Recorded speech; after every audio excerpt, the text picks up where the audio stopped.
2024 लोकसभा चुनाव को लेकर एंटी मोदी मोर्चा एक्टिव है। सीट शेयरिंग को लेकर बैठकों का दौर जारी है, लेकिन अब तक कोई ठोस फॉर्मूला तैयार नहीं हो पाया है। 30 दिसंबर की जो डेडलाइन तय की गई थी वो भी पार हो चुकी है। ऐसे में आज एक और बैठक होने जा रही है।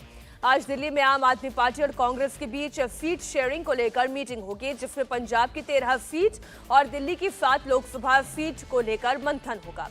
बैठक में इस बात का फॉर्मूला निकाला जाएगा कि इन 20 सीटों में कांग्रेस कितनी और केजरीवाल की पार्टी कितनी सीटों पर चुनाव लड़ती है। इस बीच कांग्रेस ने प्रेशर टैक्टिक्स भी शुरू कर दी है। कांग्रेस ने लोकसभा की 545 में से 539 सीटों के लिए कोऑर्डिनेटर का ऐलान कर दिया है। इसमें पंजाब और दिल्ली की सभी 20 सीटें शामिल हैं। आपको बता दें कि इससे पहले कल यानी रविवार को आरजेडी और कांग्रेस के बीच बिहार के लोकसभा सीटों को लेकर बैठक हुई, लेकिन अब तक कोई ठोस फॉर्मूला सामने नहीं आया। वहीं उत्तर प्रदेश में भी सीट शेयरिंग को लेकर पेच फंसा है। कांग्रेस मायावती को इंडिया गठबंधन में शामिल करने के पक्ष में है, तो वहीं अखिलेश यादव की पार्टी इसका विरोध कर रही है। इस बीच कांग्रेस ने उत्तर प्रदेश की 80 सीटों समेत 539 सीटों के लिए अपने कोऑर्डिनेटर तैनात कर दिए हैं।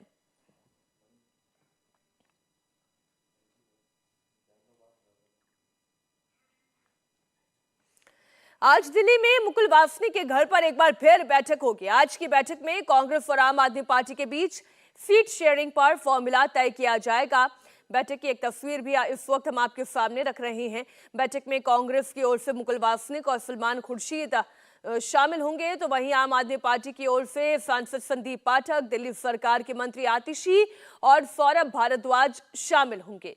बैठक में पंजाब की 13 सीट और दिल्ली की 7 सीटों के लिए फॉर्मूला तैयार किया जाएगा। पिछले चुनाव में दिल्ली की 7 सीटों पर दोनों ही पार्टीज का सुपड़ा साफ हो गया था। दोनों ही पार्टियां शून्य पर आउट हो गई थी, जबकि पंजाब की 13 सीटों में कांग्रेस को 8 सीटें मिली थी और आम आदमी पार्टी के खाते में 1 सीट गई थी। आपको बता दें, पंजाब में सीट शेयरिंग को लेकर आम आदमी पार्टी बहुत ज्यादा पॉजिटिव नजर नहीं आ रही है, लेकिन अगर इस इंडिया अलायंस को आगे बनाए रखना है और दिल्ली और पंजाब में अगर कोई फॉर्मूला निकाला जाना है तो उसके लिए मेहनत कड़ी करनी होगी। इन 20 सीटों पर समझौता होना इतना आसान नहीं है, ये बड़ा ही जटिल है। और ये कैसे, ये आपको समझाते हैं। सबसे पहले बात करते हैं पंजाब की। 2019 के लोकसभा चुनाव में पंजाब में 1 सीट जीतने वाली आम आदमी पार्टी इस बार सभी 13 सीटों पर चुनाव लड़ना चाहती है।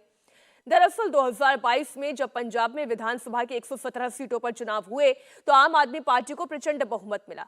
आम आदमी पार्टी 117 में से 92 सीटें जीत गई, जबकि 2019 के लोकसभा चुनाव में आम आदमी पार्टी को 13 में से केवल 1 सीट पर जीत मिली थी।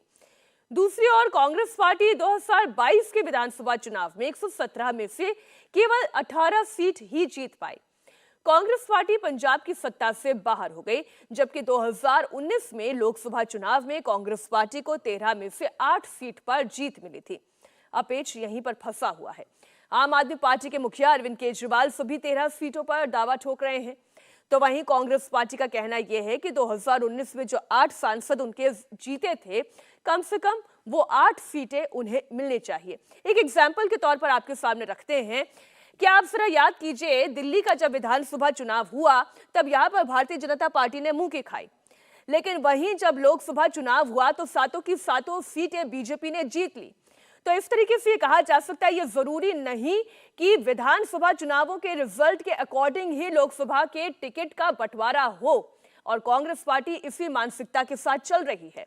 कुछ ऐसा ही हाल दिल्ली में भी है। अब दिल्ली की क्या स्थिति है वो आपको बताते हैं। दिल्ली में 2019 लोकसभा चुनाव में ना तो कांग्रेस पार्टी का खाता खुला और ना ही प्रचंड जीत दर्ज करने वाली आम आदमी पार्टी का कोई खाता खुला। यहाँ हालत यह है कि विधानसभा की 70 सीटों में से आम आदमी पार्टी के पास 62 सीटें हैं, जबकि कांग्रेस पार्टी के पास एक भी विधायक नहीं है और कांग्रेस पार्टी लोकसभा की 7 में से 5 सीटों पर दावा ठोक रही है। इसके लिए आम आदमी पार्टी तैयार नहीं है। अब पेच कड़ा फंसा हुआ है। विजय लक्ष्मी और भास्कर मिश्रा हमारे दोनों संवाददाता हमारे साथ जुड़े हुए हैं। पहले तो कांग्रेस पार्टी की ही बात कर लें। विजय लक्ष्मी, फॉर्मूला कैसे निकालेंगे? 7 में से 5 सीटें कांग्रेस पार्टी मांग रही है, जबकि वो अपनी स्थिति दिल्ली में जानती है। बिल्कुल मीनाक्षी, सबसे ज़्यादा पेच जो फंसा है वो आम आदमी पार्टी के साथ ही सीट शेयरिंग के नेगोशिएशन को लेकर है, जिसमें कांग्रेस पार्टी के नेताओं को काफ़ी माथापच्ची करनी पड़ेगी, क्योंकि कांग्रेस पार्टी के नेता मानते हैं कि कम से कम 4 सीटें तो उन्हें मिलनी चाहिए। अगर 5 नहीं है, 3 से 4 सीटें उन्होंने असेस की हैं जो उनको लगता है कि कांग्रेस पार्टी जीत सकती है, जिसपे उसकी स्थिति मजबूत है। लेकिन 2019 के चुनावों के नतीजों को अगर देखें तो वो कुछ अलग ही कहानी बताते हैं। उसी तरह से पंजाब में भी कांग्रेस पार्टी, मीनाक्षी, 8 उनके एमपीज हैं। कांग्रेस पार्टी एक भी सीट वहां पर छोड़ने के लिए आम आदमी पार्टी के लिए तैयार नहीं है। वो 2019 के लोकसभा चुनाव को ही फॉर्मूला बना करके वहां पर सीट शेयरिंग की बात करना चाहती है, जबकि आम आदमी पार्टी अपने जो उसके विधायक हैं जो चुनकर आए हैं पिछले विधानसभा चुनावों में, उसकी दुहाई देते हुए कह रही है कि उसका वोट परसेंटेज भी ज्यादा है, इसलिए उसको इस बार एमपी इलेक्शन में जब सीट शेयरिंग की बात हो तो कुछ सीटों पर कांग्रेस पार्टी को सैक्रिफाइस करना चाहिए। अब देखना होगा कि कहां पर बात दोनों पार्टीज की बनती है। इसके अलावा आम आदमी पार्टी चाहती है कि बात हरियाणा पर भी हो, बात गुजरात पर भी हो, बात गोवा पर भी हो, बात ऐसे तमाम राज्यों में भी सीट शेयरिंग को लेकर हो जहां पर आम आदमी पार्टी ने विजयलक्ष्मी वहीं पर अपना दायरा सबसे ज्यादा मजबूत किया है, जहां पर कांग्रेस पार्टी की सरकार थी उसे वहां पर उसने खत्म करने का काम किया। गोवा में और गुजरात में स्थितियां अलग है। भास्कर हमारे साथ जुड़े हुए हैं। भास्कर, आम आदमी पार्टी की रणनीति क्या है? नकारात्मक टिप्पणियां की हैं उनके करतूतों पर, वो सारी चीजें नहीं बताई। और देखिए, आम आदमी पार्टी बहुत स्पष्ट है। राजधानी दिल्ली में सीट बंटवारे को लेकर कोई दिक्कत नहीं होने वाली है। यहाँ पे कांग्रेस और आप दोनों ही ऐसी स्थिति में नहीं है कि बीजेपी को बहुत अच्छी चुनौती दे दें। इस लिहाज से दिल्ली में सीट बंटवारे को लेकर कोई दिक्कत नहीं होगी और फार्मूला यही होगा 4-3 का। 4 सीट पे आम आदमी पार्टी, 3 सीट पे कांग्रेस, और इसमें बहुत ज्यादा परेशानी दोनों पार्टी को नहीं होगी। सबसे बड़ी दिक्कत है कांग्रेस को और आम आदमी पार्टी को पंजाब के लेकर। आम आदमी पार्टी ने लगभग ये क्लियर कर दिया है कि पंजाब में कोई सीट शेयरिंग नहीं होगी। 2 वजह बताई जा रही है। पहली ये कि जिस हिसाब से केरला में यूडीएफ और एलडीएफ अलग अलग चुनाव लड़ रहा है, भारतीय जनता पार्टी का कोई वहां पे से नहीं है। इसी हिसाब से पंजाब में बीजेपी मजबूत नहीं है, बीजेपी कोई टक्कर नहीं देने वाली है और इस हिसाब से कांग्रेस वर्सेज आप होना चाहिए और यहां पे सीट शेयरिंग की कोई जरूरत नहीं है। दूसरी तरफ आम आदमी पार्टी को यह लगता है कि पंजाब में कम से कम वो 10 सीट जीत रही है और इस लिहाज से कांग्रेस के लिए 8 सीट छोड़ना यह बेवकूफी होगी।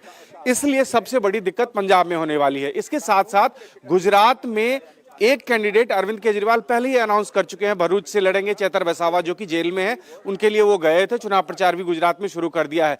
5 विधायक जीत के आए थे आम आदमी पार्टी को और ये उम्मीद है कि संगठन वहां पे आम आदमी पार्टी की मजबूत हो रही है। इसके साथ साथ गोवा में आम आदमी पार्टी के 2 विधायक है और वहां भी आम आदमी पार्टी अपना संगठन मजबूत होने का दावा कर रही है और सीधे सीधे आज सुबह कह दिया है कि जहां भी पार्टी का संगठन मजबूत है वहां पे सीट एक तरह से मांगा जाएगा, सीट शेयरिंग की कोशिश की जाएगी।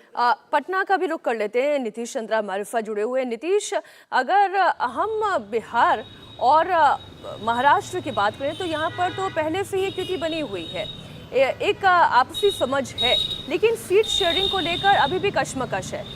बिहार में सीट शेयरिंग को लेकर कांग्रेस और आरजेडी के बीच एक बैठक हुई और ये बैठक दिल्ली में कांग्रेस नेता मुकुल वासनिक के घर पर हुई, लेकिन सीट शेयरिंग को लेकर कोई खास नतीजा नहीं निकला। अब सवाल यह है कि बिहार में सीट शेयरिंग पर पेच कहां फंसा हुआ है। दरअसल लालू और नीतीश ने जो फॉर्मूला तैयार किया है वो कांग्रेस को मंजूर नहीं है। फॉर्मूले के मुताबिक बिहार की 40 सीटों में से आरजेडी और जेडीयू 17 सीटों पर चुनाव लड़ेगी, जबकि कांग्रेस को 4 सीट और लेफ्ट को 2 सीट देना चाहती है।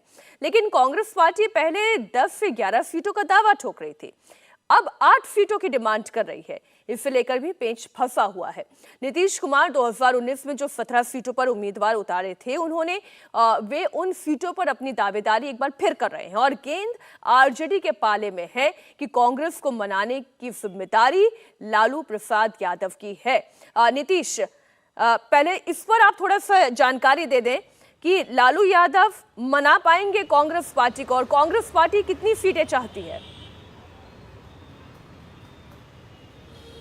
देखिए, कांग्रेस पार्टी पिछली बार 9 सीटों पे लड़ी थी और वो चाह रही है कि कम से कम उतनी सीटें तो उसे जरूर मिले। लेकिन जेडीयू ने ये साफ कर दिया है कि चूंकि कांग्रेस का गठबंधन आरजेडी से पहले से है, मैं तो बाद में आया हूँ, इसलिए ये आरजेडी की जिम्मेवारी है कि वो कांग्रेस को सीटें दें अपनी तरफ से। हम पिछली बार 17 सीटों पे लड़े थे, हमारी सीटें 17 फिक्स रहेंगी। अब आरजेडी को तय करना है कि वो कांग्रेस को कितनी दे। अब कांग्रेस लगातार ये कह रही है कि हम 9 सीटों पे लड़े थे, हम उतनी ही सीटों पे लड़ेंगे। सीटें 40 ही हैं, 17-17 यदि दोनों लड़ जाते हैं तो मात्र 6 सीटें बचती है। महागठबंधन में 7 घटक दल हैं, ऐसे में ये काफ़ी मुश्किल है और यही कारण है कि इसको लेकर जो बैठकें चल रही है उसमें भी नतीजा अभी तक नहीं निकला है। देखिए, कांग्रेस की दलील ये है कि पिछली बार 7.9% वोट उनको मिला था 2019 के लोकसभा चुनाव में और उनको 1 सीटें मिली थी। और कई बार मनोज, आरजेडी के नेता ने मीटिंग खत्म होने के बाद क्या कहा, वो जरा पहले हम सुना देते हैं।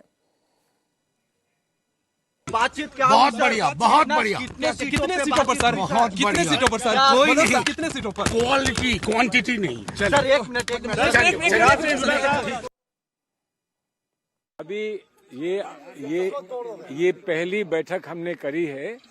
इसके साथ बाद लगातार बैठकें चलती रहेंगी विभिन्न दलों के साथ, जहां जहां जो उनकी सुविधा अनुसार वो हमें इन्फॉर्म कर रहे हैं। हम लोग उसको शेड्यूल कर रहे हैं अपनी बैठक को, और हम बैठक में सबसे पहले एक ब्रॉड जो हमारी समझ है वहाँ की सीटों के बारे में, वो उनके समक्ष रख रहे हैं और उनसे उनकी तरफ से क्या इम्प्रेशन है वो पूछ रहे हैं। नीतीश, अब ये क्वालिटी और क्वांटिटी की बात बयान देने के लिए तो ठीक है, लेकिन जब तक सीट को लेकर कोई तय फॉर्मूला नहीं निकलता, आरजेडी के कोटे से अगर कांग्रेस पार्टी के लिए सीट निकलती है, क्या जेडीयू किसी भी तरीके से हैंड्स डाउन करने के लिए तैयार नहीं है?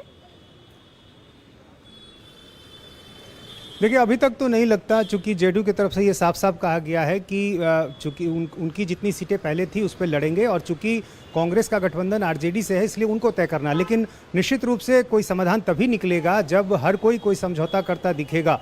जेडीयू और आरजेडी दोनों को अपनी सीटें 1-2 कम करनी पड़ेंगी। और ऐसे भी देखिए, लालू यादव को कांग्रेस को ज़्यादा सीट देने के पक्ष में पहले भी नहीं रहे। यदि आप पहले इतिहास देखें तो लालू यादव की सोच रही है कांग्रेस में बहुत ज़्यादा सीटों पर नहीं लड़ाना, और पिछली बार का उनका अनुभव जो विधानसभा चुनाव का है वो भी अच्छा नहीं है।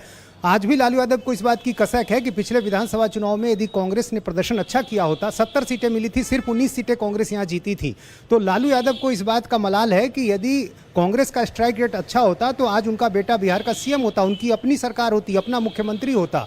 तो लालू यादव शुरू से इस बात के पक्षधर नहीं रहे हैं। दूसरी तरफ कांग्रेस का ये कहना है कि हमारा आप स्ट्राइक रेट देखें, और कई नेता तो ये भी कहते हैं कि 2019 में आपने 0 सीटें जीती थी आरजेडी ने, और हमारा एक उम्मीदवार जीता था किशनगंज से।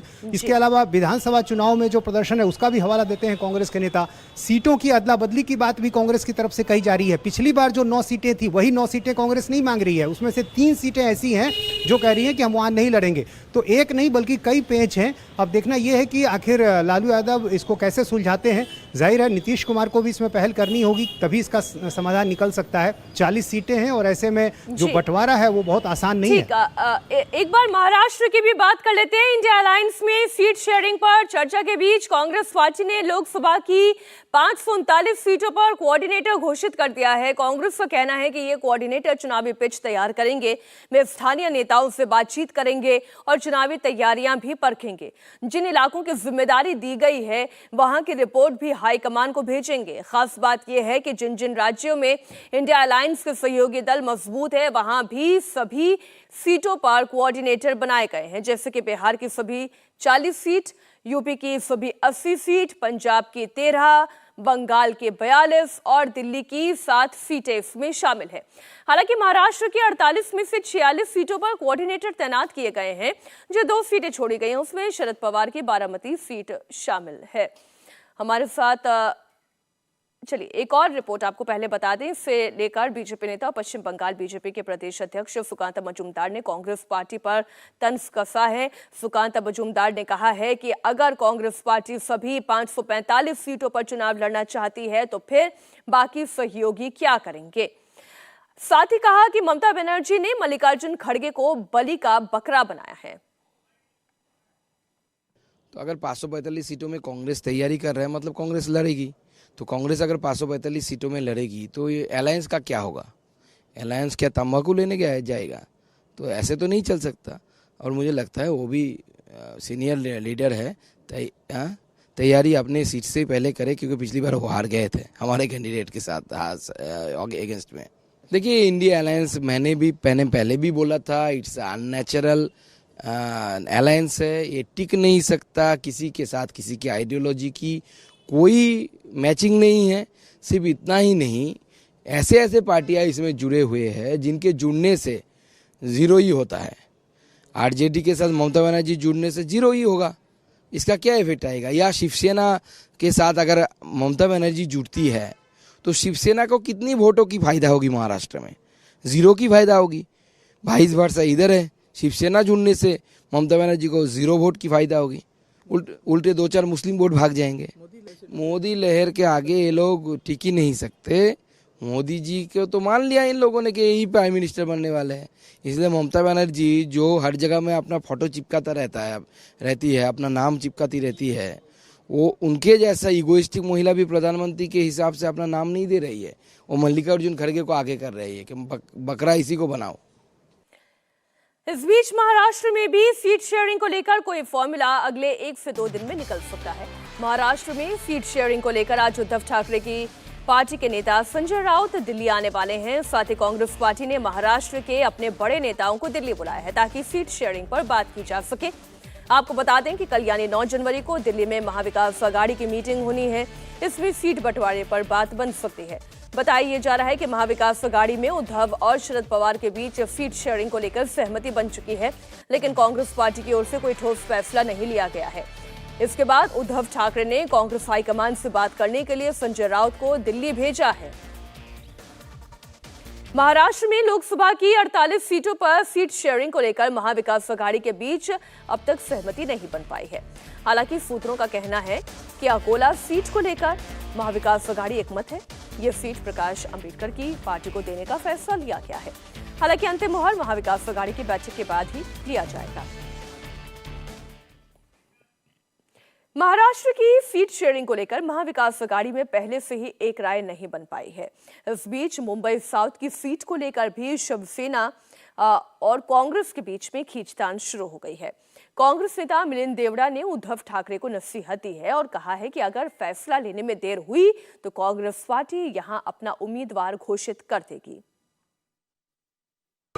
सोपी होणार नाही।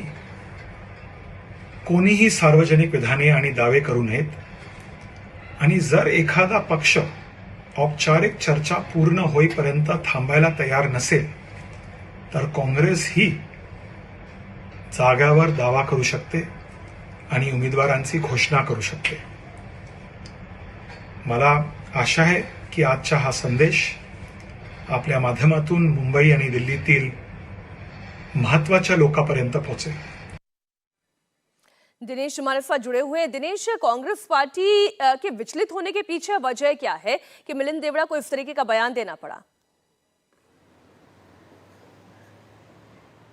देखिए, मिलिंद देवड़ा हर बार जो है वो साउथ मुंबई की सीट से लड़ते, लेकिन इस बार जो है वो सीट ठाकरे सेना के पास और गठबंधन की जो प्राथमिक दौर की बातचीत हुई थी उसमें ऑन प्रिंसिपल यह तय किया गया है कि जिस दल के पास जो सीट है, यानी जहां पर उनका सांसद है, वो सीट उसी पार्टी को मिलेगी। ये प्रिंसिपली तय हो चुका और देवड़ा को यकीन लग रहा है कि अगर इसी फॉर्मूले पर आगे बात बढ़ती रही तब इस बार वो चुनाव दक्षिण मुंबई से, जो उनकी परंपरागत सीट रही है, वहां से लड़ नहीं पाएंगे। और इसीलिए खुद उन्होंने बिना पार्टी आला कमान से बातचीत हुए खुद अपनी तरफ से ये एक तरह से ठाकरे को चुनौती दे दी, वार्निंग दी है कि वो बिना अंतिम फॉर्मूला आए इस तरह का कोई भी बयान न दे। जबकि हमारी ठाकरे सेना के बड़े नेताओं से बातचीत हुई, उन्होंने साफ साफ कह दिया है कि मिलिंद देवड़ा चाहे जो कहे, लेकिन इस सीट से वो और सिर्फ उनकी पार्टी ही लड़ेगी और अरविंद सावंत ही उनके कैंडिडेट रहेंगे। तो तकरार यहाँ पर खत्म होती नजर नहीं आ रही है।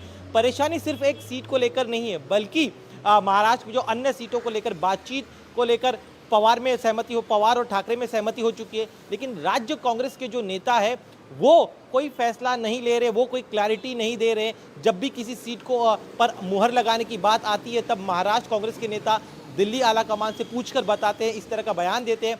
इस वजह से ठाकरे काफी खपा और यही वजह सवाल ये बनता है दिनेश कि क्या हर कैंडिडेट की विनेबिलिटी के आधार पर ही कोई फॉर्मूला निकलेगा, ये देखना होगा। बहुत शुक्रिया आप चारों का तमाम जानकारी के लिए।